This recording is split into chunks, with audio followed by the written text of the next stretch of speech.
Welcome, everybody. We're back to the live version of Joy of Gratitude. And this week, the Joy of Gratitude has been sponsored in memory of Rav Avram Yoshua Heschel Ben Yaakov Israel, otherwise known as Rabbi Dr. Abraham Twersky, who passed away this week. Rabbi Twersky had a major impact on my childhood and teenage years. I've read many of his books from cover to cover. Especially his books on low self-esteem were tremendously helpful to me. And I still regularly reread the book Smiling Each Day when I'm feeling down. If any of you have read it, it always brings a smile to my face. And one of the things that I was truly inspired by was the fact that he showed it was possible, although extremely difficult, to be somebody who's great in both worlds. So that was always a tremendous inspiration for me. I just want to share, before we actually talk about what I want to talk about today, I just want to share one thing that I read in one of the news articles about him. I don't know, I can't remember which one it was. It goes like this. 8 years ago, Rabbi Twersky, who was already 16 years into his second marriage, after his first wife passed away, remarked to his nephew, "When I wake up every day, I think to myself, what can I do today to enhance my shalom bayis, to enhance my marriage?" The incredulous nephew replied to his uncle, who had a blissful and harmonious marriage, "Come on, after all these years, it doesn't come naturally." To which Rabbi Twersky replied, "A person is a person. People don't change unless they consciously work on themselves." So I thought that was a beautiful message to take away in his honor, and the learning should be in his merit upstairs. Okay, I'd like to return today to talk about the blessing of Asher Yatzah that we say when we leave the bathroom. And we previously mentioned that it is a blessing really about all aspects of health.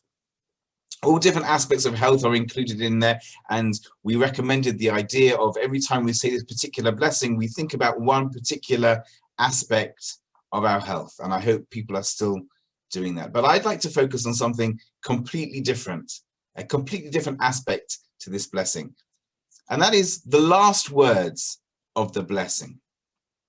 We say, Baruch atah Hashem, blessed are you, God, Rofei chol basar, who heals all flesh, umafli la'asot, depending on how you pronounce it, umafli la'asot, and acts wondrously.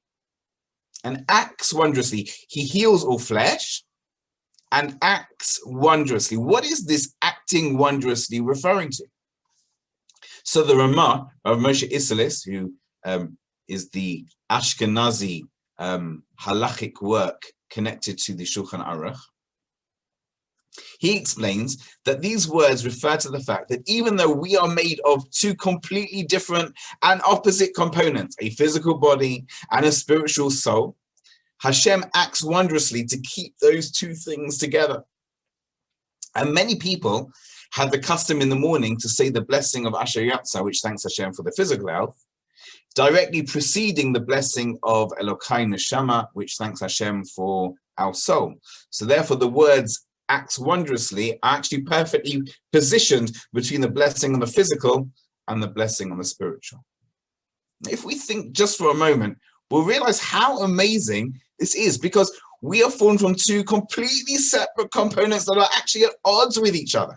A physical husk and an internal spiritual soul, each with their own contrasting needs and desires.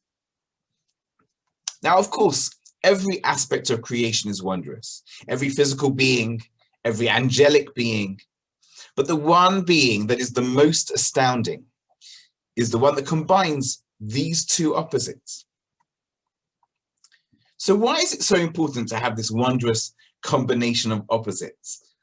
So I think I can best explain by telling you a story about a little robot called Barry. Now, Barry is a very special robot, and his job is to wash clothes.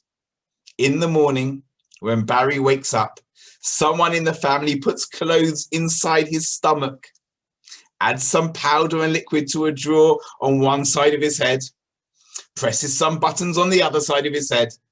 Then he starts filling up with water and his stomach turns round in circles, washing the clothes. Then, at the end, there's a spin cycle that makes him a little dizzy and shakes him around a bit. Then the clothes are taken out of his stomach and he goes to sleep. Then the next morning, when Barry wakes up, someone in the family puts clothes inside his stomach, etc., etc. You get the idea. Does anyone come over to Barry, whisper in his top drawer, where his ear would be, and say, "Well done, Barry"? Does anyone ever come over and applaud Barry for his washing? No, of course not. And it's not just that Barry doesn't hear or understand. It's because Barry himself hasn't achieved anything. This is just how he's been programmed to behave. He has no option. He has no choice. Now, perhaps if you met the person who designed Barry, you may applaud the creation they made, applaud what they made. Wow, it's amazing. But Barry, nobody's applauding Barry. We understand that we only ever achieve anything if we had the option to choose not to do it. And therefore, the greatest and most wondrous thing in this world is a being of two opposite parts, each pulling in two different directions. One saying, go for short-term physical pleasure, go for comfort, go for laziness. And the other one saying, aim high, go for long-term greatness despite the short-term pain involved. If these two parts of our body, of our being, had a choice, they'd run a mile away from each other. They're the worst possible roommates. Can you imagine? But Hashem acts wondrously and forces them unwillingly together to give us the greatest gift possible. It is the gift to be real and not just a programmed robot. So, when we next say this blessing of Asher Yotza, this is an extra thing to thank Hashem about. Thank you, Hashem, for making me of two opposite parts that gives me the ability to really achieve something in my life. Thank you for my free will. Thank you, everybody. Thank you for joining. If anybody would like to sponsor a future episode of Joy of Gratitude, please contact me. Otherwise, I'll see you all next week.